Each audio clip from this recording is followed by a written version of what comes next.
This is the basurahan area, but they separate the basura dito according to their category. Meron din silang part kung saan pwede pang gamitin yung mga basura. So pupunta kami dun, mangangalakal kami for today's video. See ya. So papasok tayo kung saan tinatapon nila yung mga used things. Ayan. Na pwede pang gamitin. Ayan. Plastic.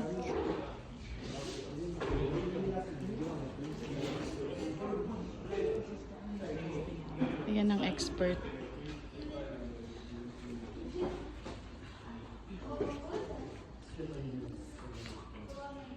May mga used clothes.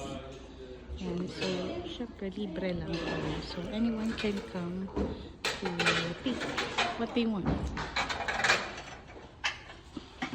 Gaya yung isa. Sa loob may mga pangbata na. Kaya lang may mga bata sa loob. So, I don't want to take video. Okay, let's see it. Parang plato yung sa bahay, no? Yeah. A little, not so.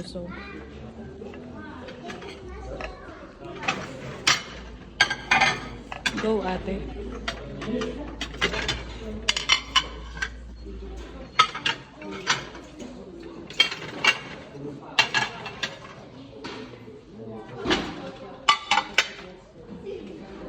Similar ba niya? Hindi. Ayan, kahit mga for baby sa car seat. Yeah. Dami kami. Yun kay ate, hawak niya, branded pa. Hey! Happy! Yan lang. Punta na kami ng ukay-ukay. Ang sunod na pupunta namin, may bayad na. Pero ito, ang dami. Plus dun kay ate. These are all free. And, ang daming toys. Yan din. And may kumuha din. Ang basurahan nila sila. Yan, separate. Mga gulong lang talaga. Diyan yung mga foam ng beds. Diyan yung mga clothes. Diba? Ang ganda. Hindi din siya mabaho. Okay, so dito naman tayo sa ukay-ukay. Ito may bayad na to.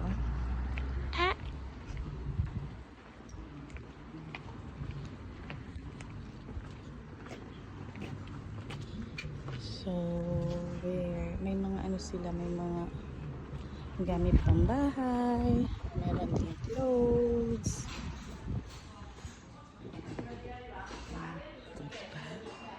Gaganda ng ukay-ukay nila. Ukay-ukay to lahat eh.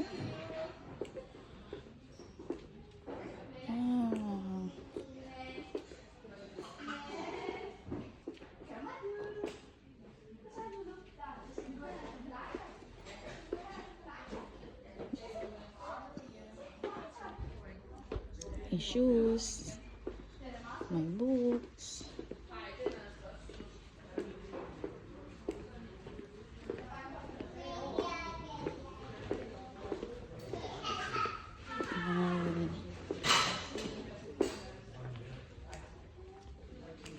May mga sala. Chandeliers over there. Ito, astig. Ay, gusto ko to.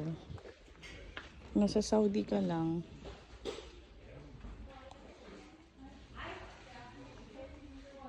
Ganda na.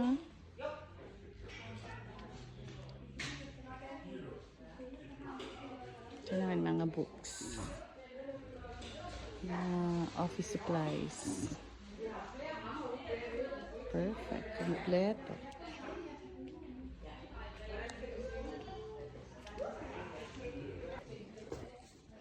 Yan pa, mga for babies.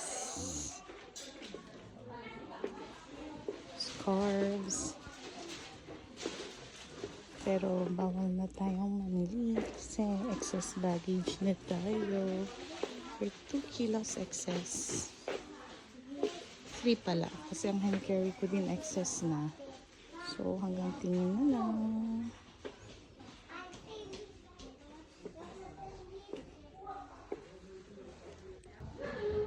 So nakakuha na kami kanina ng free plates. So baso na lang. We're preparing actually for a party next year.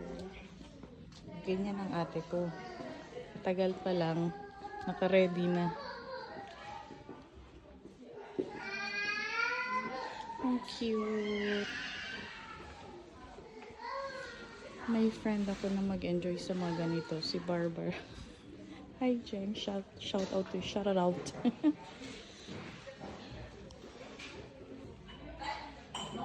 So, meron tayong 5 kroners. Ito pa lang. Ito bet din ni ate. 10 kroners. Nasa 70 pesos. Yan, 15 kroners.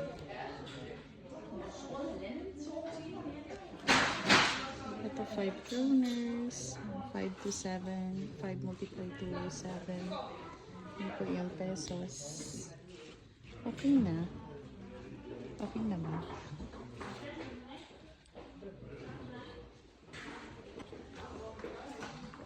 And they also have here, I think, this cute may 2,000 siya.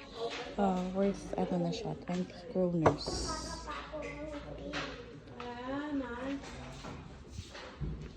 And 5 kroners, 10 kroners.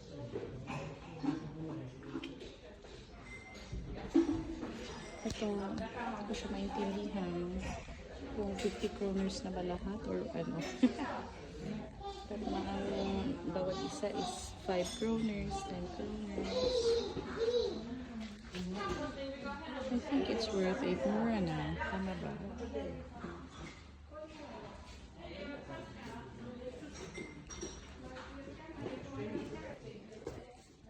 Yan pa mga for babies. Carbs. Pero bawal na tayong mamili kasi excess baggage na tayo. For 2 kilos excess. 3 pala. Kasi ang hand carry ko din excess na. So hanggang tingin na lang.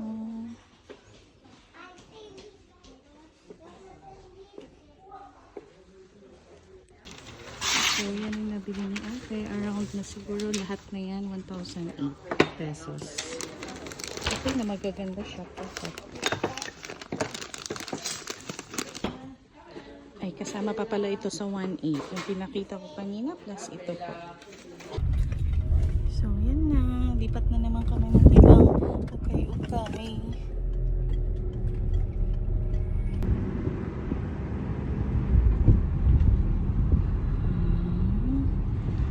So, yung store kanina pala, yung mga gamit dyan, bale, galing sa mga donations, mga dinodonate ng mga tao na hindi na nila ginagamit sa bahay. So they're donating it to that store and then the income will be given to different charities also.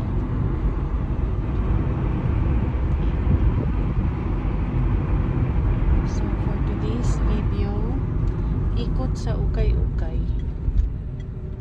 So marami silang ukay-ukay dito. But in Saudi, I don't know if meron, pero hindi pa ako nakapasok ng ukay-ukay sa Saudi. Pero sa mga kabinet na mga kaibigan ko, yun, may mga ukay-ukay dito.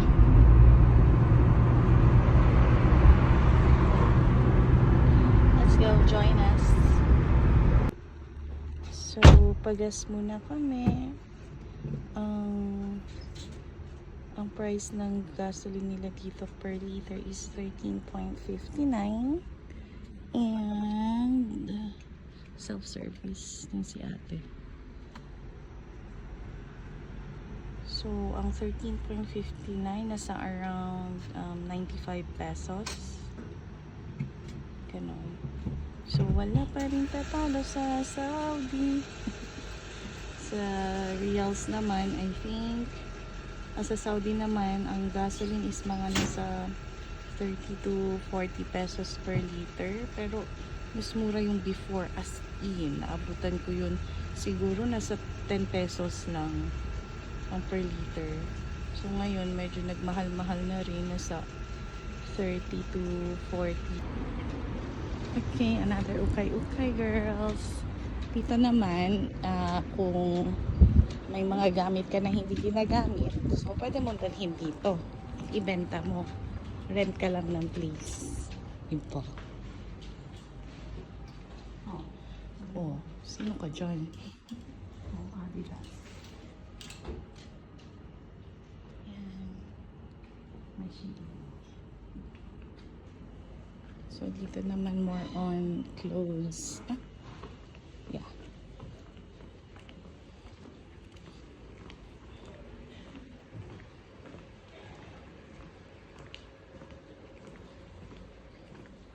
Pati hanger.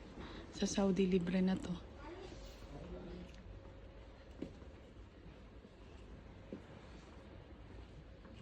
Siya, sige kami magtitingin-tingin muna.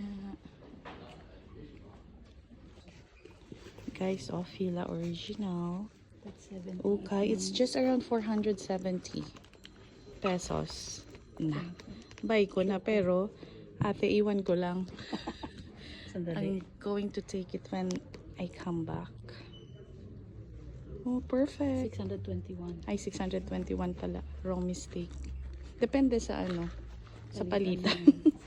Well, usually it's 7 or 7 point something to 8. Coccinelle is actually Cute-cute din, no? 60. Nah, perfect. Okay, parang marami-rami yung... Actually, meron na akong isang baggage na iiwan. So, I think madadagdagan. Oh, di ba pati lalagyan ng chocolate? Binibenta din. Empty siya. Yeah. Kasi yung lalagyan lang talaga. Fairness. Medyo malaki-laki ang store and parang kaka-refill lang nila. Kaka-refill. Kaka-restock. Maganda.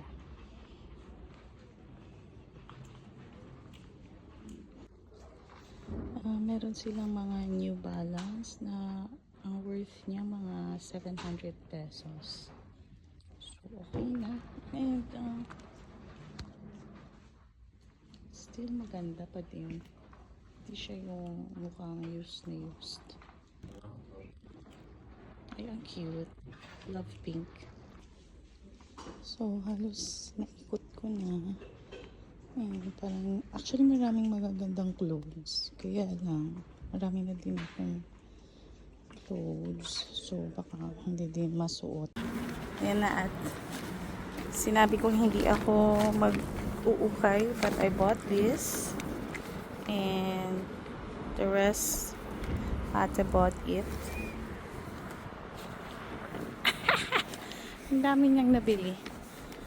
How much did you spend for this? How much? 300 plus. So around 2,000 to 3,000. Okay, this is around 2,000 pesos. Pero marami na yan. Actually, marami sila. No. Marami silang magaganda. May mga H&M.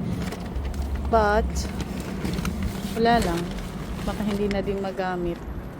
At ang cabinet ko rin is mukha na rin ukay-ukay.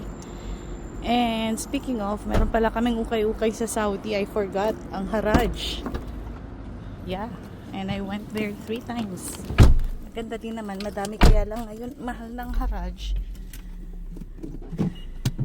Dati daw sobrang mura, pero ngayon sobrang medyo mahal na. Kaya lang, mas mahal pa rin ang sa malls. Minsan halos parehas ang price. So bye-bye. Are we going to the next shop or we're done? We're done. Yes, we're going home. Time to rest, time to pack, and time to say goodbye, Denmark. Thank you. Thank you.